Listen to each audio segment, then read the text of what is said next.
സംസ്ഥാനത്തെ Covid test positivity നിരക്ക് ഒരാഴ്ചയ്ക്ക് ശേഷം ഇതാദ്യമായി 10% താഴെ എത്തി. ഇന്ന് 8063 പേർക്കാണ് കോവിഡ് സ്ഥിരീകരിച്ചത്. 11,512 പേർ രോഗമുക്തരായി. കഴിഞ്ഞ 24 മണിക്കൂറിനിടെ 85,445 സാമ്പിളുകൾ പരിശോധിച്ചു. ഇന്ന് 110 മരണമാണ് സ്ഥിരീകരിച്ചത്. ടെസ്റ്റ് പോസിറ്റിവിറ്റി നിരക്ക് 9.44%. കോവിഡ് പ്രതിസന്ധി മറികടക്കാൻ ചെറുകിട വ്യവസായങ്ങൾക്ക് 1416 കോടി രൂപയുടെ സഹായ പാക്കേജ് പ്രഖ്യാപിച്ച സംസ്ഥാന സർക്കാർ 18 ഇന തീരുമാനങ്ങളാണ് ഈ പാക്കേജിൽ ഉള്ളത്. സംസ്ഥാനത്ത് ചെറുകിട വ്യവസായ മേഖലയിൽ കോവിഡ് രണ്ടാം തരംഗം സൃഷ്ടിച്ച പ്രതിസന്ധി മറികടക്കുന്നതിനും നഷ്ടം നികത്തുന്നതിനുമായാണ് കോവിഡ് സഹായ പദ്ധതി സംസ്ഥാന സർക്കാർ പ്രഖ്യാപിച്ചത്. കോവിഡ് സമാശ്വാസ പദ്ധതി 2021 ജൂലൈ 1 മുതൽ ഡിസംബർ വരെയാകും പ്രാബല്യത്തിലുണ്ടാകുക. ഇളവുകൾക്കും ഉത്തേജക പദ്ധതികൾക്കുമായി 1416 കോടി രൂപയുടെ വായ്പ വിവിധ ധനകാര്യ സ്ഥാപനങ്ങൾ വഴി വിതരണം ചെയ്യും. ബജറ്റ് വിഹിതത്തിൽ നിന്ന് 139 കോടി രൂപ പലിശ സബ്സിഡിക്കും ധനസഹായത്തിനുമായി ഉപയോഗിക്കും. വ്യവസായ ഭദ്രതാ സ്കീമിൽ പ്രഖ്യാപിച്ച പലിശ ധനസഹായത്തിന്റെ കാലാവധി 2020 ഡിസംബർ 31 നിന്നും 2021 ഡിസംബർ 31 വരെ നീട്ടി. സംരംഭകത്വ സഹായ പദ്ധതി പ്രകാരമുള്ള ധനസഹായം 20 ലക്ഷം എന്നുള്ളത് 30 ലക്ഷമാക്കി ഉയർത്തി. നാനോ യൂണിറ്റുകൾക്കുള്ള പലിശ സബ്സിഡി പദ്ധതികൾ 5 ലക്ഷം എന്നത് 10 ലക്ഷമാക്കി ഉയർത്തി. KSIDCയിൽ നിന്ന് വായ്പയെടുത്ത തുക ലോക്ഡൌൺ സാഹചര്യത്തിൽ തിരിച്ചടയ്ക്കാൻ കഴിയാത്തവർക്ക് അവരുടെ അക്കൗണ്ടിൽ ബാഡ് ഡെപ്റ്റ് രേഖപ്പെടുത്തില്ല. KSIDCയുടെ വായ്പകൾക്ക് പ്രഖ്യാപിച്ച മൊറട്ടോറിയം 2021 ജൂൺ വരെ ദീർഘിപ്പിക്കാനും തീരുമാനിച്ചു. KSIDC ഉപഭോക്താക്കളുടെ 1 വർഷത്തേക്കുള്ള പിഴപ്പലിശയും ഏപ്രിൽ മുതൽ 1 വർഷത്തേക്ക് ഒഴിവാക്കി നൽകും. ചെറുകിട സൂക്ഷ്മ ഇടത്തരം സംരംഭകർക്കായി 5% പലിശയിൽ 100 കോടി രൂപ വായ്പ നൽകും. കൂടാതെ തിരിച്ചെത്തിയ പ്രവാസികൾക്കായി 5% നിരക്കിൽ വായ്പ അനുവദിക്കും. KSIDCയിലൂടെ 5% പലിശയിൽ സംരംഭകർക്ക് ലോൺ ലഭ്യമാക്കും. വായ്പകളുടെ ഒറ്റത്തവണ തീർപ്പാക്കൽ പദ്ധതി 2021 ഡിസംബർ 31 വരെ തുടരും. KSIDC വ്യവസായ ആവശ്യങ്ങൾക്കായി ഭൂമി നൽകാനും തീരുമാനമായി. കൈരളി ന്യൂസ്, തിരുവനന്തപുരം. രാജ്യത്ത് കോവിഡ് രണ്ടാം തരംഗം ദുർബലമാകുന്നു. 24 മണിക്കൂറിൽ 46,148 കേസുകളും 979 മരണവും റിപ്പോർട്ട് ചെയ്തു. ഏപ്രിൽ 12 ശേഷം പ്രതിദിന മരണം 1000-ൽ താഴെ എത്തുന്നത് ആദ്യമായാണ്. 5,72,994 പേരാണ് നിലവിൽ ചികിത്സയിൽ തുടരുന്നത്. ആകെ മരണം 3,96,730 ഉയർന്നു. 32,36,00,000 പ്രതിരോധ മരുന്നുകൾ ഇതിനോടകം വിതരണം ചെയ്തു. അതേസമയം യൂറോപ്പിന്റെ പുതിയ വാക്സിൻ പാസ്പോർട്ട് പദ്ധതിയിൽ അംഗീകൃത വാക്സിനുകളുടെ പട്ടികയിൽ കോവിഷീൽഡ് ഇടം നേടിയില്ല. ഇതോടെ കോവിഷീൽഡ് സ്വീകരിച്ചവർക്ക് ഗ്രീൻ പാസ്പോർട്ട് ലഭിക്കില്ല. യൂറോപ്യൻ മെഡിസിൻസ് ഏജൻസിയുടെ അംഗീകാരത്തിന് സെറം ഇൻസ്റ്റിറ്റ്യൂട്ട് അപേക്ഷിക്കാതിരുന്നതാണ് കോവിഷീൽഡ് പട്ടികയിൽ ഉൾപ്പെടുത്താത്തതിന് പിന്നിൽ.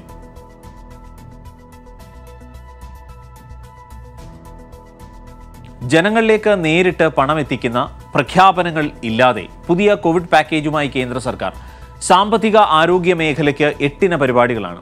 സാമ്പത്തിക ആരോഗ്യ മേഖലകൾക്ക് പദ്ധതി 1.1 ലക്ഷം കോടിയുടെ വായ്പാ ഗ്യാരണ്ടി പദ്ധതി. ഇതിൽ 50,000 കോടി ആരോഗ്യ മേഖലയ്ക്ക്. പാക്കേജ് അപര്യാപ്തമാണ് എന്നാണ് പ്രതിപക്ഷം ആരോപിക്കുന്നത്. കോവിഡ് മൂലം തകർച്ചയിലായ മേഖലകൾക്കായി 1.1 ലക്ഷം കോടി രൂപയുടെ വായ്പാ ഗ്യാരണ്ടിയാണ് കേന്ദ്ര സർക്കാർ പ്രഖ്യാപിച്ചത്.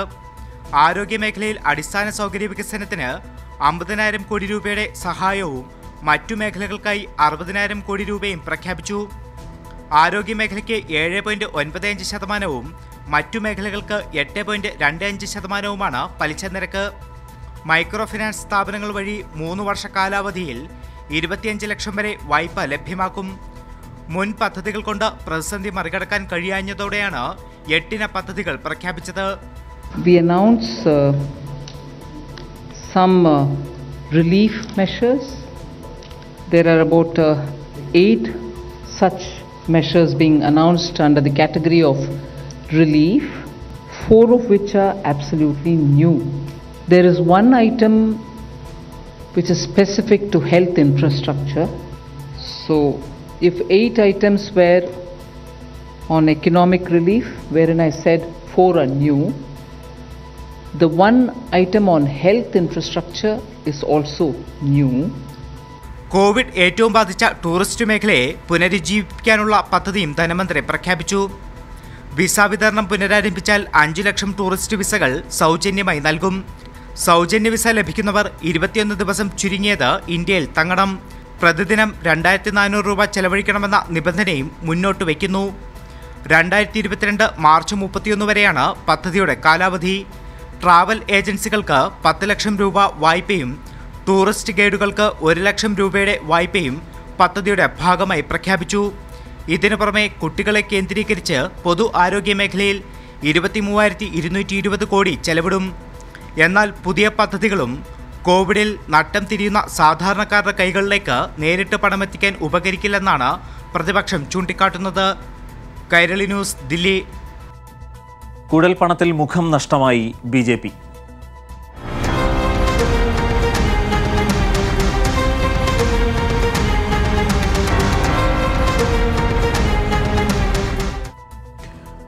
കുഴൽപ്പണ കേസിൽ BJP ബന്ധമില്ല എന്ന് ആവർത്തിച്ച് BJP സംസ്ഥാന അധ്യക്ഷൻ K. സുരേന്ദ്രൻ. കുഴൽപ്പണ കേസ് എന്നൊരു കേസില്ല, കേസുമായി BJPയെ ബന്ധിപ്പിക്കാനാകില്ല എന്നും K. സുരേന്ദ്രൻ പറഞ്ഞു. CK ജാനുവിനെ സുരേന്ദ്രൻ നേരിട്ട് പണം നൽകിയെന്ന് തെളിയിക്കുന്ന ശബ്ദരേഖയെക്കുറിച്ചും സുരേന്ദ്രന് വ്യക്തമായ മറുപടിയില്ല. ഏതാ കുഴൽപ്പണ കേസ്? ഏത് കുഴൽപ്പണ കേസാണ് നിങ്ങൾ അന്വേഷിക്കുന്നത്? ഏതാണ് കുഴൽപ്പണ കേസ്? ഞാൻ ഇപ്പോഴും ചോദിക്കുന്നു, ഏത് ശബ്ദരേഖ എന്ന് ഞാൻ ചോദിക്കട്ടെ. നിങ്ങൾ ഈ കൊടുക്കുന്നതെല്ലാം ഒറിജിനൽ ശബ്ദരേഖകളാണോ?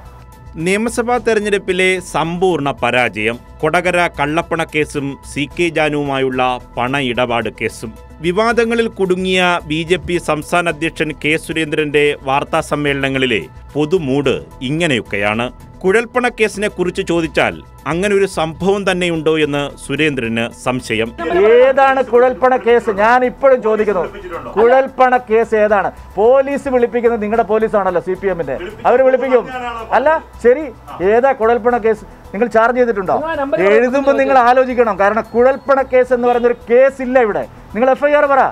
എന്നാൽ CK ജാനുവിന് സുരേന്ദ്രൻ നേരിട്ട് പണം നൽകിയെന്ന് തെളിയിക്കുന്ന ശബ്ദരേഖയെക്കുറിച്ച് ചോദിച്ചാലോ മറുപടി കടുക്കും. ആദ്യപ്പോ കൈരളിയും ദേശാഭിമാനിയും ചോദിക്കുന്നതല്ല, അത് നിങ്ങളുടെ പോലീസ് അന്വേഷണം ചോദിക്കും. ക്രൈംബ്രാഞ്ച് SP ആണല്ലോ അന്വേഷിക്കുക, അയാളോട് പോയി ചോദിക്കുക എന്റെ ശബ്ദമാണോ അല്ലയൊന്ന്. മാധ്യമപ്രവർത്തകരുടെ ചോദ്യങ്ങൾക്ക് ഉത്തരമല്ല, മറു ചോദ്യങ്ങളാണ് സുരേന്ദ്രന്റെ മറുപടികൾ. ഏത് ശബ്ദരേഖ എന്ന് ഞാൻ ചോദിക്കട്ടെ. നിങ്ങൾ ഈ കൊടുക്കുന്നതെല്ലാം ഒറിജിനൽ ശബ്ദരേഖകളാണോ? നിങ്ങൾ എന്തെല്ലാം മാറ്റിയിട്ടാണ് കൊടുക്കുന്നത്? ആര് പറയുന്നു? ഏതോ ഒരു പ്രസീത എവിടെ പറയുന്നത് കൊണ്ടാണോ? കേസ് അന്വേഷിക്കുകയാണ് ക്രൈംബ്രാഞ്ച്. നമുക്ക് കാണാമല്ലോ, ഞാനിവിടെ ഉണ്ട്, നിങ്ങളിവിടെ ഉണ്ട്. നിങ്ങൾ ദേശാഭിമാനിയും കൈരളിയും കൊടുക്കുന്നതും CPM പറയുന്നതൊക്കെ ഏത് കുഴൽപ്പണ കേസാണ് നിങ്ങൾ അന്വേഷിക്കുന്നത്? വസ്തുതാപരമായ ചോദ്യങ്ങൾക്ക് മറുപടി ഇല്ലാതാകുമ്പോൾ അവസാനം മാസ് ഡയലോഗും അടിച്ച് സുരേന്ദ്രൻ കളം വിടും. ജാനുവിന്റെ കേസായാലും ഇനി സുന്ദരന്റെ കേസായാലും ഏത് കേസായാലും രജിസ്റ്റർ ചെയ്തിരിക്കല്ലേ. ഞാനിവിടെ തന്നെ ഉണ്ട്. തൂക്കിലിടുകയോ ജയിലിലടയ്ക്കുകയോ തൂക്കിക്കൊല്ലുകയോ ചെയ്യാം. നിങ്ങൾ എഴുതി എഴുതി എഴുതി നിങ്ങൾ നശിക്കുകയല്ലാതെ BJPക്ക് ഒന്നും സംഭവിക്കില്ല. നിങ്ങൾ ആവശ്യത്തിന് എഴുതിക്കൊള്ളൂ. ഞങ്ങൾ ആരും ചോദിക്കാൻ വരുന്നില്ലല്ലോ. എഴുതി എഴുതി നിങ്ങൾ നിർവൃതി അടയല്ലാതെ ഒന്നും BJPക്ക് സംഭവിക്കാനില്ല. VS Nripan, Kairali news, Thiruvananthapuram. JRP സംസ്ഥാന ട്രഷറർ പ്രസീത അഴീക്കോടിന്റെ ഫേസ്ബുക്ക് ഹാക്ക് ചെയ്തു. BJPക്ക് എതിരെ നടത്തിയ വെളിപ്പെടുത്തലിന്റെ ഭാഗമായാണ് ഹാക്കിംഗ് എന്നും തന്റെ പേരിൽ തെറ്റായ സന്ദേശം പ്രചരിപ്പിക്കാനുള്ള ശ്രമമാണ് എന്ന് സംശയിക്കുന്നതായും പ്രസീത പറഞ്ഞു. പ്രസീത കണ്ണൂർ ACPക്ക് പരാതി നൽകി. വയനാട്ടിലെ BJP കൂട്ടരാജിയെക്കുറിച്ച് പ്രസീത അഴീക്കോട് ഞായറാഴ്ച രാവിലെ ഫേസ്ബുക്കിൽ പോസ്റ്റിട്ടിരുന്നു. ഇതിന് പിന്നാലെയാണ് ഫേസ്ബുക്ക് ID ഹാക്ക് ചെയ്യപ്പെട്ടത്. BJPക്കെതിരെ നടത്തിയ വെളിപ്പെടുത്തലുകളുടെ ഭാഗമാണ് ഹാക്കിംഗ് എന്ന് സംശയിക്കുന്നതായി പ്രസീത പറഞ്ഞു. തീർച്ചയായിട്ടും അത് തന്നെയാണ്. കാരണം ഞാനത് ഫേസ്ബുക്കിലും വലിയ ആക്റ്റീവായ ഒരാളൊന്നുമല്ല, സാധാരണ ഉപയോഗിക്കുന്നു എന്ന് മാത്രം. പക്ഷേ ഇപ്പോൾ അടുത്ത കാലത്ത് ഞങ്ങളെ ഈ ഒരു വെളിപ്പെടുത്തലുമായി ബന്ധപ്പെട്ടിട്ട് പിന്നെ കുറച്ച് അതുമായി ബന്ധപ്പെട്ട കാര്യങ്ങൾ ഞാൻ ഫേസ്ബുക്കിൽ പോസ്റ്റ് ചെയ്യാറുണ്ട്. അപ്പോൾ അതിനുശേഷം ഇന്നലെ ഇട്ട ഒരു ഇതിനോട് കൂടിയിട്ടാണ് ഹാക്ക് ചെയ്തിരിക്കുന്നത്. RSS സംഘടനാ സെക്രട്ടറി M. ഗണേശനെതിരെ വെളിപ്പെടുത്തൽ നടത്തിയതിനു ശേഷം പലവിധത്തിലുള്ള ഭീഷണികൾ നേരിടേണ്ടി വരുന്നതായും പ്രസീത പറഞ്ഞു. പിന്നെ നിലവിൽ ചില രീതിയിൽ പല മെസ്സേജുകളും എനിക്ക് വരുന്നുണ്ട് ഭീഷണിയുടെ ഒരു സ്വരത്തിലും. ഇപ്പോൾ പ്രത്യേകിച്ചിട്ട് RSSന്റെ നേതാക്കന്മാർ കൂടി ഇതിൽ ഉൾപ്പെട്ടു എന്ന് പറഞ്ഞതിന് ശേഷമാണ് ഇങ്ങനെയുള്ള പിന്നെ ചില മെസ്സേജുകളും. പ്രസീത കണ്ണൂർ ACPക്ക് പരാതി നൽകി. തന്റെ പേരിൽ തെറ്റായ സന്ദേശം പ്രചരിപ്പിക്കാനും ചതിയിൽപ്പെടുത്താനുമായി രാഷ്ട്രീയ പ്രതിയോഗികൾ ആസൂത്രണം ചെയ്തതാണ് ഫേസ്ബുക്ക് ID ഹാക്കിംഗ് എന്ന് സംശയിക്കുന്നതായി പരാതിയിൽ പറയുന്നു. പ്രസീതയുടെ പരാതിയെ തുടർന്ന് സൈബർ സെൽ അന്വേഷണം ആരംഭിച്ചു. കൈരളി ന്യൂസ്, കണ്ണൂർ.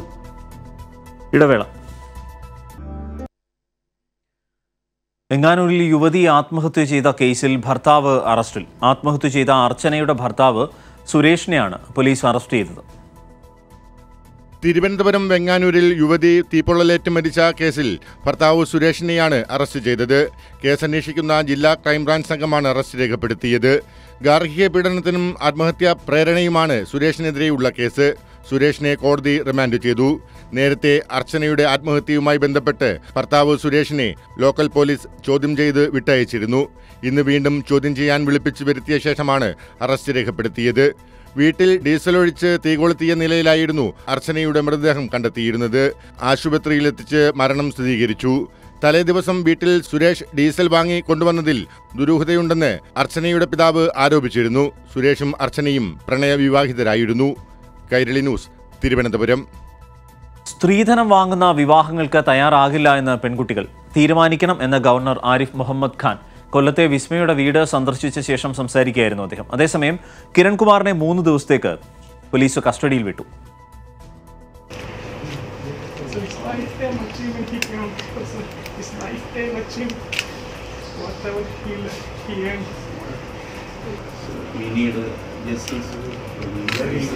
അരമണിക്കൂറോളം കേരള ഗവർണർ ആരിഫ് ഖാൻ വിസ്മയുടെ കുടുംബത്തോടൊപ്പം ചെലവഴിച്ചു. കൂടിക്കാഴ്ചയിലുടനീളം ഗവർണർ വികാരഭരിതനായി. സംസ്ഥാന സർക്കാർ നല്ല നിലയിൽ കേസ് അന്വേഷിക്കുന്നുണ്ടെന്ന് ഗവർണർ അറിയിച്ചു. സ്ത്രീധനം ആവശ്യപ്പെടുന്ന പുരുഷന്മാരുമായി വിവാഹബന്ധം വേണ്ടെന്ന് വയ്ക്കാൻ പെൺകുട്ടികൾ തയ്യാറാകണമെന്ന് മാധ്യമപ്രവർത്തകരോട് ഗവർണർ പറഞ്ഞു. കേരളത്തിന്റെ സ്ത്രീകൾ ആത്മവിശ്വാസമുള്ളവർ, പക്ഷേ സ്ത്രീധനം പോലുള്ള പൈശാചിക പ്രവണതകളും കേരളത്തിൽ നിലനിൽക്കുന്നുവെന്ന് ഗവർണർ ചൂണ്ടിക്കാട്ടി.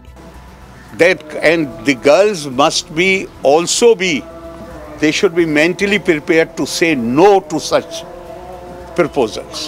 കേരള ചരിത്രത്തിൽ ഇതാദ്യമാണല്ലോ ഒരു ഗവർണറുടെ ഇടപെടലെന്ന് ചൂണ്ടിക്കാട്ടിയപ്പോൾ എല്ലാ പെൺമക്കളും തന്റെ മക്കളെപ്പോലെയെന്ന് പറഞ്ഞ് ഗവർണർ വിതുമ്പി.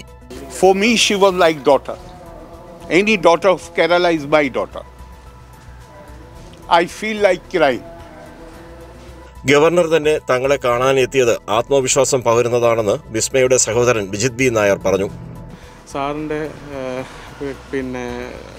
ആ ഒരു പവറിൻ്റെ മാക്സിമം സാറ് ഇതിൽ വിനിയോഗിക്കും. കാരണം പോലീസ് സംവിധാനം എല്ലാം കൈകടത്തുന്ന ആവശ്യമില്ല. നല്ല രീതിയിൽ തന്നെയാണ് അന്വേഷണം പോകുന്നത്. ഗവൺമെൻറ് നല്ല ഇമ്പോർട്ടൻ്റ് ആയിട്ടാണ് ഈ കേസ് എടുത്തിരിക്കുന്നതാണ് ഗവർണർ സാർ പറഞ്ഞത്. അതേസമയം പോലീസിന്റെ കസ്റ്റഡി അപേക്ഷ പരിഗണിച്ച കോടതി 3 ദിവസത്തേക്ക് പ്രതി കിരൺകുമാറിനെ കസ്റ്റഡിയിൽ വിട്ടു. വിശദമായ ചോദ്യം ചെയ്യലിന് ശേഷം തെളിവെടുപ്പിന് പോരുവഴിയിലെ വീട്ടിലേക്ക് ഉൾപ്പെടെ കൊണ്ടുപോകും. രാജ്കുമാർ, കൈരളി ന്യൂസ്, കൊല്ലം. തന്റെ സുഹൃത്തിനെ തൃശൂർ സ്വദേശി പീഡിപ്പിച്ചുവെന്ന ഒളിമ്പ്യൻ മയൂഖ ജോണി. തൃശൂർ ചാലക്കുടി സ്വദേശി CC ജോൺസണെതിരെയാണ് മയൂഖയുടെ ആരോപണം. 2016-ൽ ആരുമില്ലാത്ത സമയത്ത് വീട്ടിലെത്തി ജോൺസൺ സുഹൃത്തിനെ പീഡിപ്പിച്ചുവെന്നാണ് മയൂഖയുടെ ആരോപണം. പ്രതി തന്നെയും ഭീഷണിപ്പെടുത്തുന്നുവെന്നും മയൂഖ പറയുന്നു. 2014 ജൂലൈ മാസത്തിൽ ഇരയുടെ വീട്ടിൽ ആരുമില്ലാത്ത സമയത്ത് അതിക്രമിച്ച് കയറി ഇരയെ ബലാത്സംഗം ചെയ്യുകയും നഗ്നമായ വീഡിയോകൾ എടുക്കുകയും ചെയ്ത് ഭീഷണിപ്പെടുത്തുകയുണ്ടായി. ആ സമയത്ത് ഇര അൺമാരീഡ് ആയിരുന്നു. അത് ഭാവിയെക്കുറിച്ചുള്ള ചിന്ത, പിന്നെ മാതാപിതാക്കൾ പേഷ്യൻസ് ആയിരുന്നു, പ്രായമായവരായിരുന്നു. പ്രതിയായ ചുങ്കത്ത് ജോൺസൺ, CC ജോൺസൺ എന്ന വ്യക്തി സാമ്പത്തിക പിൻബലവും അതുപോലെ തന്നെ രാഷ്ട്രീയ ക്രിമിനൽ ബാക്ക്ഗ്രൗണ്ടും വൻ സെറ്റപ്പ് ആയതുകൊണ്ട് തന്നെ നമ്മൾ ഈ കേസുമായിട്ട് മുന്നോട്ട് വന്നെങ്കിലും നമുക്ക് അതിനൊരു നീതി കിട്ടിയിട്ടില്ല. കമ്മീഷണർ സിനിമയിൽ സുരേഷ് ഗോപിയുടെ കഥാപാത്രത്തിന് പ്രചോദനമായത് അന്നത്തെ കൊച്ചി സിറ്റി പോലീസ് കമ്മീഷണറായിരുന്ന ലോക്നാഥ് ബെഹ്റയാണ്. ദേശീയ അന്വേഷണ ഏജൻസി ഇന്ന് കാണുന്ന തരത്തിൽ പ്രൊഫഷണൽ സംവിധാനമാക്കി മാറ്റിയെടുത്തതും ബെഹ്റയാണ്. വളരെ പ്രമാദമായ പുലൂരിയ ആയുധാവർഷ കേസ് മുതൽ ബോംബെ തീവ്രവാദി ആക്രമണം വരെയുള്ള രാജ്യത്തെ പിടിച്ചുകുലുക്കിയ നിരവധി പ്രമാദമായ കേസുകൾ അന്വേഷിച്ച വ്യക്തിയാണ് ലോക്നാഥ് ബെഹ്റ. സംസ്ഥാനത്തെ പോലീസ് മേധാവി സ്ഥാനത്ത് നിന്ന് ബെഹ്റ നാളെ വിരമിക്കും. സംസ്ഥാന പോലീസ് മേധാവിയുടെ കസേരയിൽ ഏറ്റവും അധികം കാലം ഇരുന്ന DGP എന്ന റെക്കോർഡിട്ടാണ് ബെഹ്റ വിരമിക്കുന്നത്. കമ്മീഷണർ എന്ന സിനിമയുടെ മുന്നൊരുക്കങ്ങളുമായി സിനിമയുടെ അണിയറ പ്രവർത്തകർ പോലീസ് ഉദ്യോഗസ്ഥരുടെ പെരുമാറ്റ രീതികൾ കണ്ടുപിടിക്കാൻ കൊച്ചി പോലീസ് കമ്മീഷണറുടെ ഓഫീസിലെത്തി. അന്ന് അവിടെ കമ്മീഷണറായിരുന്ന ലോക്നാഥ് ബെഹ്റ തൻ്റെ റോത്ത്മാൻ സിഗരറ്റിൻ്റെ ഫിൽട്ടർ കീറിക്കളഞ്ഞ ശേഷം ബാക്കി ഭാഗം വലിക്കുന്നത് അവരുടെ ശ്രദ്ധയിൽപ്പെട്ടു. പ്രത്യേക രീതിയിൽ സിഗരറ്റ് വലിക്കുന്ന ലോക്നാഥ് ബെഹ്റയുടെ ഈ മാനറിസം സുരേഷ് ഗോപി സിനിമയിൽ ഉപയോഗിക്കുകയും ചെയ്തു. ഷാജിക്ക് ഞാൻ ചോദിച്ചു, നിങ്ങൾ പറഞ്ഞ അതോ നിങ്ങളുടെ ഒരു എഡിറ്ററിയൽ മനോരമയിലെ ഒരു എഡിറ്ററിയൽ ഉണ്ടായിരുന്നു എന്നെപ്പറ്റി നല്ല രീതിയിൽ ഞാൻ എങ്ങനെ പ്രവർത്തിക്കുന്നുണ്ടോ, ഒരു ഔട്ട് ഓഫ് ബോക്സ് ഐഡിയ അല്ലേ, അതൊക്കെ കണ്ടിട്ട് ഞാൻ ഈ ഒരു കൽപ്പന ചെയ്തു, ഇതാണ് മൂവി ഉണ്ടാക്കി. So and it was a very big hit movie that time. രാജ്യം ശ്രദ്ധിക്കുന്ന പല പ്രമാദമായ കേസുകളും അന്വേഷിച്ച സംഘത്തിൽ ബെഹ്റ എന്ന മിടുക്കനായ പോലീസ് ഉദ്യോഗസ്ഥനുണ്ടായിരുന്നു. ബാബറി മസ്ജിദ്, കാണ്ഡഹാർ വിമാനറാഞ്ചൽ, ഹരേൻ പാണ്ഡ്യ കൊലപാതക കേസ്, മധുമിത ശുക്ല കേസ്, പുലൂരിയ ആയുധവർഷ കേസ്, മുംബൈ തീവ്രവാദ കേസ് എന്നിങ്ങനെ രാജ്യം ശ്രദ്ധിച്ച പല കേസുകളിലും അന്വേഷിച്ച സംഘത്തിൽ ബെഹ്റയും ഉണ്ടായിരുന്നു. മുംബൈ ഭീകരാക്രമണ കേസിലെ പ്രതി ഡേവിഡ് കോഡ്മാൻ ഹെഡ്ലിയെ അമേരിക്കയിലെത്തി ചോദ്യം ചെയ്തത് അന്നത്തെ NIA ഡെപ്യൂട്ടി ഡയറക്ടറായിരുന്ന ലോക്നാഥ് ബെഹ്റയാണ്. NIA രൂപീകരിക്കുമ്പോൾ അന്നത്തെ ഡയറക്ടർ രാധാ വിനോദ് രാജു ആവശ്യപ്പെട്ട ഏക ഉദ്യോഗസ്ഥൻ ബെഹ്റയായിരുന്നു. ഒരു കമ്പ്യൂട്ടറും 2 കാറും മാത്രമുണ്ടായിരുന്ന NIAയെ ഇന്ന് കാണുന്ന രൂപത്തിൽ വളർത്തി വലുതാക്കുന്നതിൽ ബെഹ്റ വഹിച്ച പങ്ക് വളരെ വലുതാണ്. 10 കൊല്ലത്തോളം CBIയിൽ പ്രവർത്തിച്ച ബെഹ്റ രാജ്യത്തെ തൻ്റെ ഏറ്റവും സമർത്ഥനായ കുറ്റാന്വേഷകനായിട്ടാണ് അറിയപ്പെടുന്നത്. 1985 പുന്നപ്ര പോലീസ് സ്റ്റേഷനിൽ ASP ട്രെയിനിയായി സർവീസ് ആരംഭിച്ച ബെഹ്റ ദീർഘകാലം കേരള പോലീസിൻ്റെ വിവിധ ചുമതലകൾ വഹിച്ചിട്ടുണ്ട്. സിദ്ദിഖ് ലാലിൻ്റെ സൂപ്പർ ഹിറ്റായ പല സിനിമകളുടെയും ആദ്യ ക്ലാപ്പ് അടിച്ചിരുന്നത് അന്നത്തെ സിറ്റി പോലീസ് കമ്മീഷണറായിരുന്ന ബെഹ്റയായിരുന്നു എന്നത് മറ്റൊരു കൗതുകം. ലാൽ അവരെ ഭയങ്കര ഫേമസ് ഫിലിം ഡയറക്ടേഴ്സ് ആയിരുന്നു. ഞാൻ സുഖ്വാരി ആൻറ്റിക്ക് കാണാൻ വേണ്ടിയിട്ട് പോയി. ആ സമയത്ത് ഇവരോട് ഒരു ക്ലാപ്പ് അടിക്കാൻ പറഞ്ഞു. അതാണ് ഫസ്റ്റ് തുടങ്ങി. അപ്പോൾ ക്ലാപ്പ് അടിച്ച ശേഷം ആ ഫിലിം ഭയങ്കര ഹിറ്റായി. അപ്പോൾ അവർ ചിന്തിച്ച് ഞാനത് ക്ലാപ്പ് ചെയ്തത് കൊണ്ട് നല്ല, പക്ഷേ അതുകൊണ്ട് 2 കൊല്ലം പിന്നെ ചെയ്തു. അതുകൊണ്ട് പക്ഷേ they are very good movies, അതിലൊരു സംശയം. ഞാൻ Ramji Rao speaking, Vietnam colony ഞാൻ എത്ര പ്രാവശ്യം കണ്ടിട്ടുണ്ട്. ഒറീസയിലെ ബഹ്റാംപൂർ സ്വദേശിയായ ലോക്നാഥ് ബെഹ്റ MSc ജിയോളജി ബിരുദധാരിയാണ്. രാഷ്ട്രപതിയുടെ പോലീസ് മെഡലടക്കം നിരവധി പുരസ്കാരങ്ങൾ വാരിക്കൂട്ടിയ ബെഹ്റ നീണ്ട 5 വർഷത്തിലേറെ ക്രമസമാധാന പാലനത്തിൻ്റെ ചുമതലയുള്ള DGP ആയിരുന്നു. കേരളത്തിൻ്റെ ചരിത്രത്തിലാദ്യമായിട്ടാണ് ഇത്ര സുദീർഘമായ കാലയളവ് ഒരാൾ DGPയുടെ കസേരയിലിരിക്കുന്നതും. S. ജീവൻകുമാർ, തിരുവനന്തപുരം. ജൂൺ മാസത്തെ സാമൂഹ്യ സുരക്ഷാ പെൻഷൻ അനുവദിച്ച ഉത്തരവിറങ്ങി. സർക്കാർ അധ്യാപകരായി നിയമന ഉത്തരവ് ലഭിച്ചവർക്ക് ഉടൻ ജോലിയിൽ പ്രവേശിക്കാം. തീരുമാനം മുഖ്യമന്ത്രിയുടെ അധ്യക്ഷതയിൽ ചേർന്ന ഉന്നതാധികാര യോഗത്തിലാണ്. ഷീജ മറ്റു വിശദാംശങ്ങൾ നൽകും. ഷീജ, മറ്റു വിവരങ്ങൾ കൂടി. ജൂൺ മാസത്തെ ക്ഷേമ പെൻഷൻ വിതരണമാണ് സംസ്ഥാനത്ത് ആരംഭിക്കുന്നത്. ഇത് സംബന്ധിച്ച് ധനവകുപ്പ് തുക അനുവദിച്ചുകൊണ്ട് ഉത്തരവിറങ്ങിയിരിക്കുന്നു. 48,24,432 ഗുണഭോക്താക്കൾക്കാണ് പെൻഷൻ ലഭിക്കുന്നത്. സംസ്ഥാനത്ത് ജൂൺ മാസത്തെ പെൻഷൻ വിതരണത്തിന് വേണ്ടി 736.67 കോടി രൂപയാണ് ധനവകുപ്പ് അനുവദിച്ചിരിക്കുന്നത്. ഇതിൽ 375.93 കോടി രൂപ അത് ബാങ്ക് അക്കൗണ്ടുകളിലാണ് നിക്ഷേപിക്കുന്നത്. മറ്റു തുക വീടുകളിൽ നേരിട്ട് ആയിരിക്കും കൃത്യമായ രീതിയിൽ എത്തിക്കുന്നത്. ഇതും കോവിഡ് മാനദണ്ഡം പാലിച്ചുകൊണ്ടായിരിക്കും. എല്ലാവിധ മുൻകരുതൽ നടപടികളും സ്വീകരിച്ചുകൊണ്ട് തന്നെയായിരിക്കും പെൻഷൻ വിതരണം എന്നുള്ളതും ഉറപ്പാക്കണം എന്നതും ഉത്തരവിൽ വ്യക്തമാക്കുന്നുണ്ട്. ഏതായാലും 8-ാം തീയതി, അതായത് അടുത്ത മാസം 8-ാം തീയതിക്കുള്ളിൽ ഈ മാസത്തെ പെൻഷൻ വിതരണം പൂർത്തിയാക്കണം എന്നുള്ളൊരു നിർദ്ദേശം തന്നെയാണ് ധനവകുപ്പ് നൽകിയിട്ടുള്ളത്. മറ്റൊന്ന് അധ്യാപക നിയമനവുമായി ബന്ധപ്പെട്ടാണ്. അതായത് സ്കൂൾ അധ്യാപകരായി നിയമന ഉത്തരവ് ലഭിച്ചവരെ ഉടൻ ജോലിയിൽ പ്രവേശിപ്പിക്കാനാണ് സർക്കാർ തീരുമാനിച്ചിരിക്കുന്നത്. സ്കൂൾ അധ്യാപക നിയമനവുമായി ബന്ധപ്പെട്ട കാര്യങ്ങൾ ചർച്ച ചെയ്യാനായി ഇന്ന് മുഖ്യമന്ത്രിയുടെ നേതൃത്വത്തിൽ ചേർന്ന ഉന്നതതല യോഗത്തിലാണ് ഇത് സംബന്ധിച്ചുള്ള തീരുമാനം കൈക്കൊണ്ടിരിക്കുന്നത്. അടുത്ത മാസം അവസാനത്തോടു കൂടിയോ അല്ലെങ്കിൽ ഓഗസ്റ്റ് മാസം ആദ്യമോ സംസ്ഥാനത്ത് ഓൺലൈൻ ക്ലാസുകൾ ആരംഭിക്കുകയാണ് സർക്കാർ ലക്ഷ്യമിടുന്നത്. ഇതിന് മുന്നോടിയായി അധ്യാപക നിയമനം കൂടി പൂർത്തിയാക്കി ഓൺലൈൻ ക്ലാസുകളിലേക്ക് കടക്കുക എന്നത് ലക്ഷ്യമാക്കിയാണ് ഈ രീതിയിൽ അധ്യാപക നിയമന ഉത്തരവ് ലഭിച്ചവർക്ക് വേഗം ജോലിയിൽ പ്രവേശിപ്പിക്കാനുള്ള തീരുമാനം സർക്കാർ കൈക്കൊണ്ടിരിക്കുന്നത്. അരുൺ. ശരി. ശ്രീജ, തിരുവനന്തപുരത്ത് നിന്ന്. കരിപ്പൂർ സ്വർണ്ണക്കടത്ത് കേസിൽ അർജുൻ ആയങ്കിയുടെ അറസ്റ്റ് കസ്റ്റംസ് രേഖപ്പെടുത്തി. 6 മണിക്കൂർ നീണ്ട ചോദ്യം ചെയ്യലിന് ശേഷമാണ് കസ്റ്റംസ് അർജുന്റെ അറസ്റ്റ് രേഖപ്പെടുത്തിയത്. കേസിൽ പിടിയിലായ മറ്റൊരു പ്രതിയായ ഷഫീഖ് നൽകിയ വിവരങ്ങളുടെ അടിസ്ഥാനത്തിലാണ് അർജുനെ ചോദ്യം ചെയ്തത്. ഇയാളെ നാളെ കോടതിയിൽ ഹാജരാക്കും. കരിപ്പൂരിൽ പിടിച്ച സ്വർണം അർജുന് വേണ്ടിയാണ് കൊണ്ടുവന്നതെന്ന് പിടിയിലായ മുഹമ്മദ് ഷഫീഖ് അന്വേഷണ സംഘത്തിന് മൊഴി നൽകിയിരുന്നു. 22 തവണയായി 7 കോടിയോളം രൂപ വിലമതിക്കുന്ന സ്വർണം ഇങ്ങനെ കടത്തിയിട്ടുണ്ടെന്നും ഇതിൽ അർജുൻ ആയങ്കി മുഖ്യകണ്ണിയാണെന്നും കസ്റ്റംസ് കോടതിയെ അറിയിച്ചിട്ടുണ്ട്. ശേഖരിച്ച പ്രാഥമിക വിവരങ്ങളുടെ അടിസ്ഥാനത്തിലാണ് 11 മണിക്ക് മുൻപായി ഹാജരാകാൻ ആവശ്യപ്പെട്ട് കസ്റ്റംസ് അർജുന് നോട്ടീസ് നൽകിയത്. 10:45 2 അഭിഭാഷകർക്കൊപ്പം കൊച്ചി കസ്റ്റംസ് പ്രിവന്റീവ് കമ്മീഷണർ മുൻപാകെ ഹാജരായ അർജുനെ പ്രാഥമിക ചോദ്യം ചെയ്യലിന് വിധേയമാക്കിയ ശേഷമാണ് നടപടികൾ ആരംഭിച്ചത്. സ്വർണവുമായി പിടിയിലായ മുഹമ്മദ് ഷെഫീഖിനെ കസ്റ്റഡിയിൽ വേണമെന്ന കസ്റ്റംസിന്റെ ആവശ്യം കോടതി അംഗീകരിച്ചു. അർജുൻ ആയങ്കിയുമായി ബന്ധപ്പെട്ട് ഷെഫീഖ് നൽകിയ വിവരങ്ങളുടെ അടിസ്ഥാനത്തിൽ അർജുനെ കൂടുതൽ ചോദ്യം ചെയ്യേണ്ടതുണ്ട്. ഇരുവരെയും ഒന്നിച്ച് ചോദ്യം ചെയ്യാനാണ് കസ്റ്റംസിന്റെ ശ്രമം.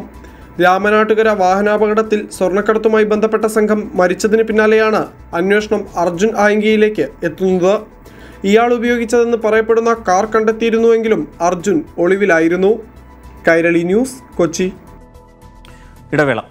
കൊട്ടേഷൻ മാഫിയ പ്രവർത്തനങ്ങൾക്ക് എതിരായ പ്രചാരണവും പാർട്ടി പ്രവർത്തകർക്ക് പങ്കുണ്ടെങ്കിൽ തെറ്റുതിരുത്താനുള്ള പ്രവർത്തനങ്ങളും വർഷങ്ങൾക്ക് മുൻപേ ആരംഭിച്ച പാർട്ടിയാണ് CPIM എന്ന് കണ്ണൂർ ജില്ലാ സെക്രട്ടറി MV ജയരാജൻ. 2019 ജൂൺ 16 മുതൽ പാർട്ടി ഇക്കാര്യത്തിൽ ശക്തമായ നടപടി ആരംഭിച്ചതാണ്. കള്ളക്കടത്ത് അവസാനിപ്പിക്കാനല്ല, മറിച്ച് CPIM ബന്ധം ചെയ്യാനാണ് മാധ്യമങ്ങൾക്ക് താല്പര്യമെന്നും MV ജയരാജൻ പറഞ്ഞു. ഇത്തരം സംഘങ്ങളിൽ എല്ലാ രാഷ്ട്രീയത്തിൽപ്പെട്ടവരുമുണ്ട്. എന്നാൽ മറ്റ് രാഷ്ട്രീയ പാർട്ടികൾ ഇവരെ സംരക്ഷിക്കുമ്പോൾ ശക്തമായ നിലപാടുകൾ സ്വീകരിച്ച പാർട്ടി CPIM മാത്രമാണെന്നും MV ജയരാജൻ പറഞ്ഞു. സാമൂഹ്യ തിന്മകളിൽ ഏർപ്പെടുന്ന ഒരാളെയും CPIM സംരക്ഷിക്കില്ല. പാലക്കാട് പ്ലീനത്തിലെ തീരുമാനവും 2019 ജൂലൈ 16 പാർട്ടി റിപ്പോർട്ടും അനുസരിച്ച് കൊട്ടേഷൻ മാഫിയ പ്രവർത്തനങ്ങൾക്കെതിരെ ശക്തമായ നിലപാട് സ്വീകരിച്ചു വരികയാണ് CPIM. മടിയിൽ കനമില്ലാത്തതിനാൽ ഭയമില്ലെന്നും MV ജയരാജൻ കണ്ണൂരിൽ പറഞ്ഞു. 2019 ജൂൺ മാസം 16 തീയതി പാർട്ടിക്കകത്ത് ഒരു രേഖയെ അടിസ്ഥാനമാക്കി കൊട്ടേഷനെതിരായി കൊട്ടേഷൻ സാമൂഹ്യ തിന്മയാണ് എന്ന ഒരു നിലപാട് സ്വീകരിച്ചുകൊണ്ട് ഞങ്ങൾ പറഞ്ഞിരുന്നു. കൊട്ടേഷനോ സ്ത്രീധനമോ ബ്ലേഡ് പണമിടപാടുകളോ ഇതുപോലെയുള്ള ജനങ്ങൾക്ക് സ്വീകരിക്കാൻ കഴിയാത്ത തിന്മകൾ, ഇതിനെതിരായ പോരാട്ടമെന്ന് പറയുന്നത് പാർട്ടിക്കകത്ത് ഇത്തരത്തിൽ തെറ്റ് ചെയ്യുന്നവരുണ്ടെങ്കിൽ അത്തരത്തിലുള്ള ആളുകളെ തെറ്റ് തിരുത്തിക്കാൻ കൂടിയുള്ള പോരാട്ടമാണ്. കൊട്ടേഷൻ, കള്ളക്കടത്ത് തുടങ്ങിയ പ്രവർത്തനങ്ങൾ അവസാനിപ്പിക്കാൻ സമൂഹം ഒറ്റക്കെട്ടായി നിൽക്കുകയാണ് വേണ്ടത്. എന്നാൽ ഇത്തരം പ്രവർത്തനങ്ങൾ അവസാനിപ്പിക്കാനുള്ള ഇടപെടൽ നടത്തേണ്ടതിന് പകരം CPIM ബന്ധം ചെയ്യുക മാത്രമാണ് മാധ്യമങ്ങൾ ചെയ്യുന്നത്. തിരഞ്ഞെടുപ്പ് അവലോകനം ചെയ്യാൻ ചേർന്ന ജില്ലാ കമ്മിറ്റി യോഗത്തെ സ്വർണ്ണക്കടത്ത് ചർച്ച ചെയ്യാൻ ചേർന്ന യോഗമാക്കി മാധ്യമങ്ങൾ മാറ്റിയത് ഇതിന് ഉദാഹരണമാണെന്നും അദ്ദേഹം പറഞ്ഞു. അപ്പോൾ വാർത്തകൾ സൃഷ്ടിക്കപ്പെടുന്നത് ഈ കമ്മിറ്റിക്കകത്തുള്ള 50 ആളുകൾ അറിയുന്ന കാര്യങ്ങൾക്ക് വേണ്ടിയല്ല, ഈ 50 ആൾക്ക് വെളിയിലുള്ളവർക്ക് വേണ്ടിയാണ്. അത് വ്യാജ വാർത്താ നിർമ്മിതിയുടെ ഒരു പ്രത്യേകതയാണ്. ഈ വ്യാജ വാർത്താ നിർമ്മിതിയെ ഒരു പൊതുസമ്മതിയാക്കിയിട്ട് മാറ്റുകയാണ്. സാമൂഹ്യ തിന്മകൾക്കും കൊട്ടേഷൻ മാഫിയ സംഘങ്ങൾക്കുമെതിരെ അടുത്ത മാസം 5-ന് കണ്ണൂർ ജില്ലയിൽ 3801 കേന്ദ്രങ്ങളിൽ പ്രചരണ പരിപാടി സംഘടിപ്പിക്കുമെന്നും MV ജയരാജൻ വ്യക്തമാക്കി. കൈരളി ന്യൂസ്, കണ്ണൂർ. മലബാർ സ്പെഷ്യൽ പോലീസിന്റെ 100ാം വാർഷികത്തോടനുബന്ധിച്ച് തപാൽ വകുപ്പ് പുറത്തിറക്കിയ പ്രഥമദിന കവറും സ്റ്റാമ്പും മുഖ്യമന്ത്രി പിണറായി വിജയൻ പ്രകാശനം ചെയ്തു. വാർഷികത്തിന്റെ ഭാഗമായി തയ്യാറാക്കിയ സ്മരണികയും അദ്ദേഹം പുറത്തിറക്കി. സംസ്ഥാന പോലീസ് മേധാവി ഇത് ഏറ്റുവാങ്ങി. സർവീസിൽ നിന്ന് വിരമിക്കുന്ന സംസ്ഥാന പോലീസ് മേധാവിക്ക് മുഖ്യമന്ത്രി ഉപഹാരം സമ്മാനിച്ചു.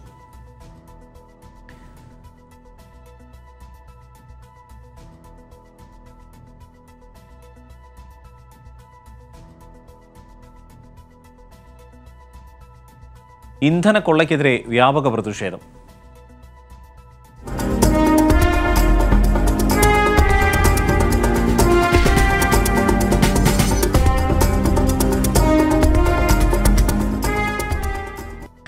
കേന്ദ്ര സർക്കാരിന്റെ ഇന്ധനവില കൊള്ളയ്ക്കെതിരെ 30-ന് LDF നേതൃത്വത്തിൽ കേരളം ഉയർത്തുന്ന ജനകീയ പ്രതിഷേധം ചരിത്ര വിജയമാക്കണമെന്ന് LDF കൺവീനർ A. വിജയരാഘവൻ. സംസ്ഥാനത്തെ 5 ലക്ഷം കേന്ദ്രങ്ങളിൽ 20 ലക്ഷം പേരെ അണിനിരത്തിയാണ് കേരളം വൻ പ്രതിഷേധം ഉയർത്തുന്നത്. കേന്ദ്ര സർക്കാരിന്റെ ഇന്ധനവില കൊള്ളയ്ക്കെതിരെ ഈ മാസം 30-ന് LDF സംഘടിപ്പിക്കുന്ന പ്രതിഷേധ സമരം ചരിത്ര വിജയമാക്കണമെന്ന ആഹ്വാനമാണ് LDF കൺവീനർ A. വിജയരാഘവൻ പ്രസ്താവനയിലൂടെ നടത്തിയത്. സംസ്ഥാനത്തെ 5 ലക്ഷം കേന്ദ്രങ്ങളിൽ 20 ലക്ഷം പേരെ അണിനിരത്തിയാണ് കേരളം പ്രതിഷേധമുയർത്തുന്നത്.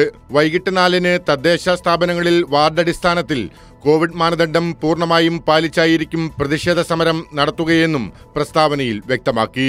കോവിഡ് ദുരിതത്തിൽ ജനങ്ങൾ ബുദ്ധിമുട്ടുമ്പോഴാണ് എണ്ണവില പ്രതിദിനം കൂട്ടുന്നത്.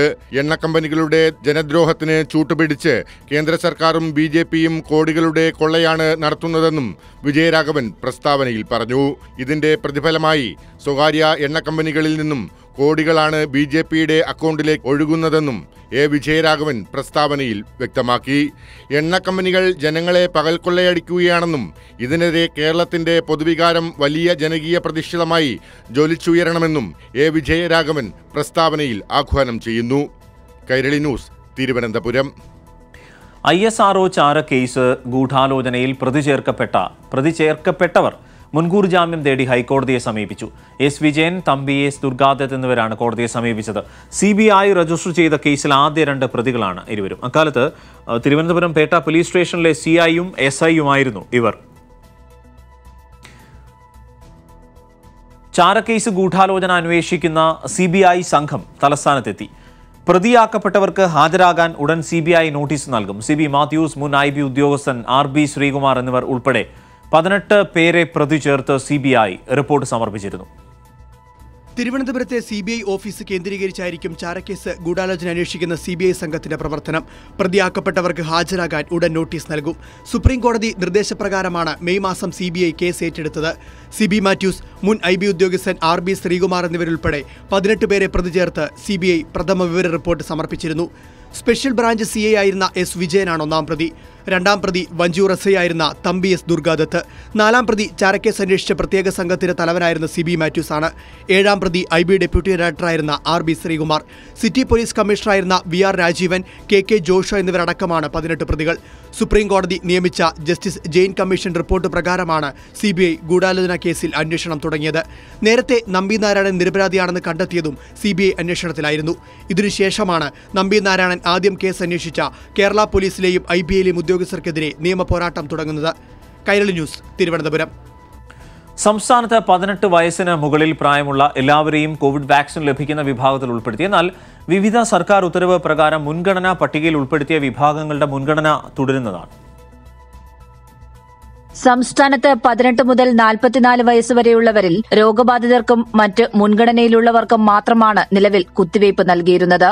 എന്നാൽ ഇനി മുൻഗണനാ വ്യത്യാസമില്ലാതെ തന്നെ വാക്സിൻ ലഭിക്കും. 18 മുതലുള്ള എല്ലാവരെയും ഒരു ബ്ലോക്കായി നിശ്ചയിച്ച് കുത്തിവയ്പ് നടത്താൻ ആരോഗ്യവകുപ്പ് ഉത്തരവിറക്കി. കേന്ദ്രത്തിന്റെ വാക്സിൻ നയത്തിലെ മാറ്റത്തിന്റെ അടിസ്ഥാനത്തിൽ കൂടിയാണ് സംസ്ഥാന തീരുമാനം. 3ാം തരംഗത്തിന് മുന്നോടിയായി പരമാവധി പേർക്ക് വാക്സിൻ നൽകുക എന്നതുകൂടിയാണ് ലക്ഷ്യം. അതേസമയം 18നും 45നും ഇടയിലുള്ളവരിൽ രോഗബാധിതർ, വിദേശത്തു പോകുന്നവർ, പൊതുസമ്പർക്കം കൂടിയ വിവിധ വകുപ്പുകളിലെ ജീവനക്കാർ തുടങ്ങി 50ലേറെ വിഭാഗങ്ങൾക്കുള്ള പ്രത്യേക മുൻഗണന തുടർന്നും ലഭിക്കും. സർക്കാരിന്റെ വെബ് പോർട്ടലിൽ രജിസ്റ്റർ ചെയ്യണം. മറ്റുള്ളവർക്ക് കോവിൻ പോർട്ടലിൽ തന്നെ സ്ലോട്ട് ബുക്ക് ചെയ്യാൻ ക്രമീകരണം നടത്തും. 18 വയസ്സ് മുതലുള്ളവർക്കായി കൂടുതൽ വാക്സിനേഷൻ കേന്ദ്രങ്ങൾ തുടങ്ങാനും ആരോഗ്യവകുപ്പ് തീരുമാനിച്ചു.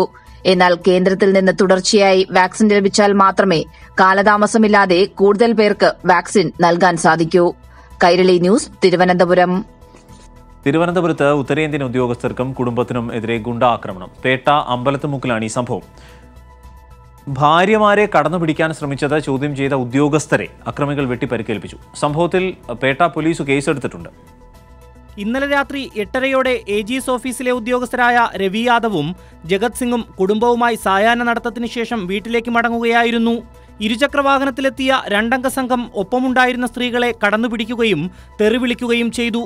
ഇത് ചോദ്യം ചെയ്ത രവി യാദവിനെയും ജഗത് സിംഗിനെയും അക്രമികൾ കയ്യിൽ കരുതിയിരുന്ന മാരകായുധങ്ങൾ ഉപയോഗിച്ച് വെട്ടിപ്പരിക്കേൽപ്പിച്ചു. I think I have given my complaint in police station yesterday night also, and now I have given my wife has given statement. He tried to grab me or this one molestation, regarding molestation. So I think it will be peaceful after some time for us, that the police will provide protection, that it will be peacefully we can live here, because our native place is very far distance from this area. സംഭവമറിഞ്ഞ് Petta police എത്തിയാണ് ഇവരെ ആശുപത്രിയിലെത്തിച്ചത്. ആശുപത്രിയിൽ നിന്ന് വീട്ടിലെത്തിയ ഇവരെ അക്രമി സംഘം വീണ്ടുമെത്തി ഭീഷണിപ്പെടുത്തി. സംഭവത്തിൽ പേട്ട പോലീസ് കേസെടുത്ത് അന്വേഷണം ആരംഭിച്ചിട്ടുണ്ട്. പ്രതികളെക്കുറിച്ച് സൂചന ലഭിച്ചതായി പോലീസ് അറിയിച്ചു.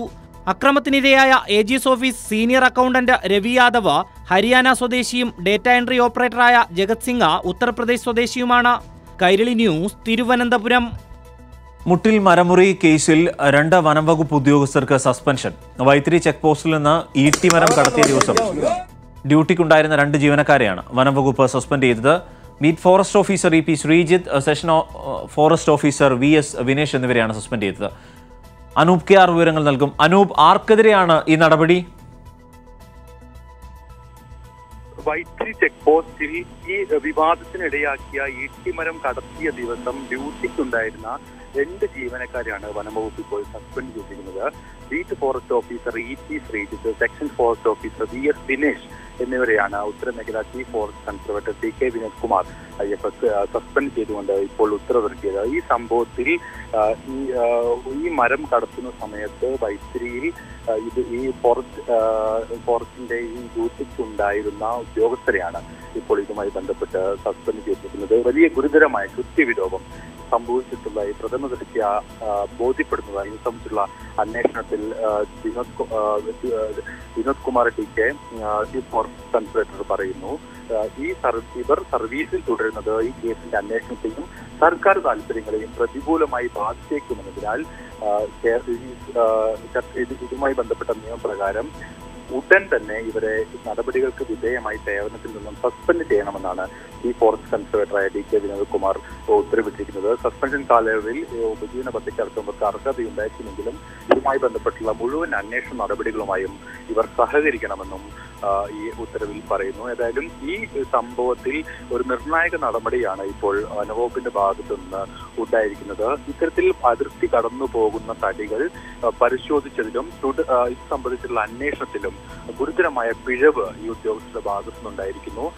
ഈ തടികൾ യാതൊരു പരിശോധനയ്ക്ക് വിധേയമാക്കാതെ അനധികൃതമായി ചെക്ക് പോസ്റ്റ് വഴി കടന്നുപോയത് ചെക്ക് പോസ്റ്റ് ഡ്യൂട്ടി ഉണ്ടായിരുന്ന ജീവനക്കാരുടെ ഭാഗത്തു നിന്നുണ്ടായ ഗുരുതരമായ വീഴ്ചയാണെന്ന് ബോധ്യപ്പെട്ടിരിക്കുന്നതായും ഈ ഉത്തരവിൽ സൂചിപ്പിച്ചിരിക്കുന്നു. അതായത് ഇതുമായി ബന്ധപ്പെട്ട് വനംവകുപ്പ് നടത്തുന്ന അന്വേഷണത്തിന്റെ ആദ്യഘട്ടമെന്ന രീതിയിലാണ് 2 ജീവനക്കാർക്ക് ഇപ്പോൾ സസ്പെൻഷൻ നടപടിക്ക് വിധേയമാക്കേണ്ടി വന്നിരിക്കുന്നത്. കൂടുതൽ നടപടികൾ ഇതുമായി ബന്ധപ്പെട്ടുണ്ടാവുമെന്നാണ് ഇപ്പോൾ വനവകുപ്പിലെ ഉന്നത ഉദ്യോഗസ്ഥർ വ്യക്തമാക്കുന്നത്. ഏതായാലും 2 ഉദ്യോഗസ്ഥരെ ഇപ്പോൾ സസ്പെൻഷൻ നടപടികൾക്ക് വിധേയമാക്കിയിരിക്കുന്നു വനംവകുപ്പ്. ഇതുമായി ബന്ധപ്പെട്ട് കൂടുതൽ അന്വേഷണം തുടരുകയാണ്. ഏതായാലും മുട്ടിൽ മരമുറിയിൽ ആദ്യ നടപടി സർക്കാരിന്റെ ഭാഗത്തുനിന്നുണ്ടായിരിക്കുന്നു, വനംവകുപ്പിന്റെ ഭാഗത്തുനിന്നുണ്ടായിരിക്കും. അനൂപ് കെ ആർ വയനാട്ടിൽ നിന്ന് ഈ വിവരങ്ങൾ നൽകിയത്. ഇടവേള. സർക്കാർ സ്കൂൾ അധ്യാപകരായി നിയമന ഉത്തരവ് ലഭിച്ചവരെ ഉടൻ ജോലിയിൽ പ്രവേശിപ്പിക്കാൻ സർക്കാർ തീരുമാനം. സ്കൂൾ അധ്യാപക നിയമനവുമായി ബന്ധപ്പെട്ട കാര്യങ്ങൾ ചർച്ച ചെയ്യാൻ മുഖ്യമന്ത്രിയുടെ നേതൃത്വത്തിൽ ചേർന്ന ഉന്നതതല യോഗത്തിലാണ് ഈ തീരുമാനം. യോഗത്തിൽ പൊതുവിദ്യാഭ്യാസ വകുപ്പ് മന്ത്രി V Sivankutty, chief secretary doctor VP Joy, ധനവകുപ്പ് additional chief secretary RK Singh, പൊതുവിദ്യാഭ്യാസ secretary Muhammad Hanish, director general of education K Jeevan Babu തുടങ്ങിയവർ യോഗത്തിൽ പങ്കെടുത്തു.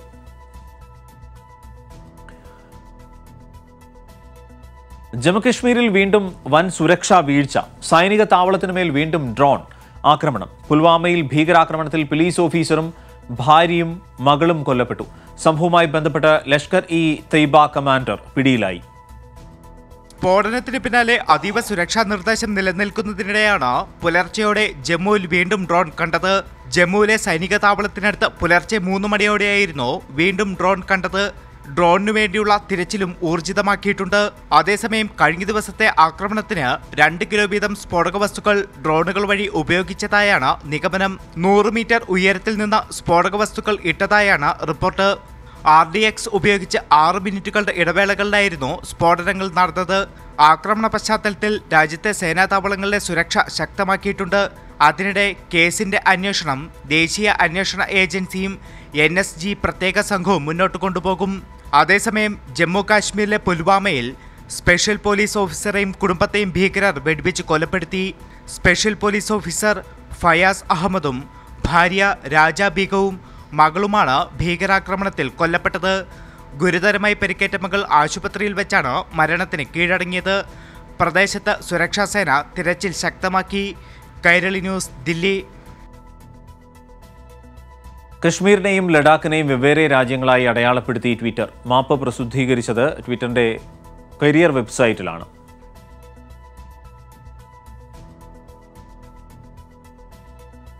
സംസ്ഥാനത്ത് കോവിഡ് കാരണം മാറ്റിവെച്ച +2 പ്രാക്ടിക്കൽ ബിരുദ പരീക്ഷകൾ ആരംഭിച്ചു. ജൂലൈ 12 വരെയാണ് പരീക്ഷകൾ നടക്കുക.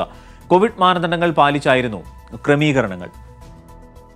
2024 പരീക്ഷാ കേന്ദ്രങ്ങളിലായി 4.5 ലക്ഷം വിദ്യാർത്ഥികളാണ് +2 പ്രാക്ടിക്കൽ പരീക്ഷയിൽ പങ്കെടുക്കുന്നത്. കോവിഡ് രോഗം സ്ഥിരീകരിച്ച കുട്ടികൾക്ക് പിന്നീട് പരീക്ഷ നടത്തും. ഒരു ദിവസം 3 ബാച്ചുകളായി തിരിച്ചാണ് എക്സാം. ലാബുകളിൽ ഒരേ സമയം 15 കുട്ടികളെ മാത്രമേ പ്രവേശിപ്പിക്കൂ. ഉപകരണങ്ങൾ നിശ്ചിത ഇടവേളകളിൽ അണുവിമുക്തമാക്കുന്നുണ്ട്. സാമൂഹിക അകലം പാലിച്ച് കോവിഡ് മാനദണ്ഡങ്ങൾ പാലിച്ചായിരുന്നു ക്രമീകരണങ്ങൾ. കോവിഡ് സാഹചര്യത്തിലും ആശങ്കയില്ലാതെയാണ് കുട്ടികൾ പരീക്ഷയിൽ പങ്കെടുത്തത്. അതിന് വേണ്ടുന്നുള്ള, അതായത് നമുക്ക് ഇന്ന് ഫിസിക്സ് പ്രാക്ടിക്കലാണ്. അപ്പോൾ അതിന് വേണ്ടിയിട്ടുള്ള അപ്പാരറ്റസ് എല്ലാം ഓരോരോ ഡിസ്റ്റൻസിലാണ് വെച്ചിരുന്നത്. സോ നമുക്ക് അതായത് റോൾ നമ്പർ അനുസരിച്ച് നമ്മളെ രജിസ്റ്റർ നമ്പർ അനുസരിച്ച് നമ്മൾ അങ്ങോട്ട് വിടും. അപ്പം അതേ ഡിസ്റ്റൻസ് അനുസരിച്ച് നമ്മൾ കോവിഡ് പ്രോട്ടോക്കോൾ അനുസരിച്ചാണ് നിന്നത്. ഇല്ല, ഒരു കുഴപ്പമില്ല. നമ്മളെല്ലാം നല്ല സേഫായിട്ട് തന്നെ ചെയ്തിട്ടുണ്ട്. പിന്നെ സർക്കാർ നമുക്ക് ഇതുപോലെ ഒരു മാനദണ്ഡം തന്നത് നമുക്ക് സേഫ്റ്റിക്ക് വേണ്ടിയിട്ടാണല്ലോ. നല്ല ഡിസ്റ്റൻസ് ഉണ്ടായിരുന്നു. പിന്നെ നമ്മളിവിടെ ഗ്ലൗസ് കൊണ്ടുവന്നില്ലെങ്കിലും അവിടെ നിന്ന് തരുന്നുണ്ടായിരുന്നു. പിന്നെ സാനിറ്റൈസറൊക്കെ എടുത്ത്. ജൂലൈ 12 വരെയാണ് പരീക്ഷ. കോവിഡ് ചികിത്സാ കേന്ദ്രങ്ങളായി പ്രവർത്തിക്കുന്ന 39 സ്കൂളുകളിൽ 12-ന് ശേഷം പരീക്ഷ നടത്തും. കടുത്ത നിയന്ത്രണങ്ങളുള്ള മേഖലകളിൽ ഹാൾ ടിക്കറ്റ് കാണിച്ച് യാത്ര ചെയ്യുവാനുള്ള അനുമതി പോലീസ് നൽകിയിരുന്നു. കുട്ടികൾക്ക് വേണ്ടി KSRTC പ്രത്യേകം ബസ് സർവീസ് നടത്തി.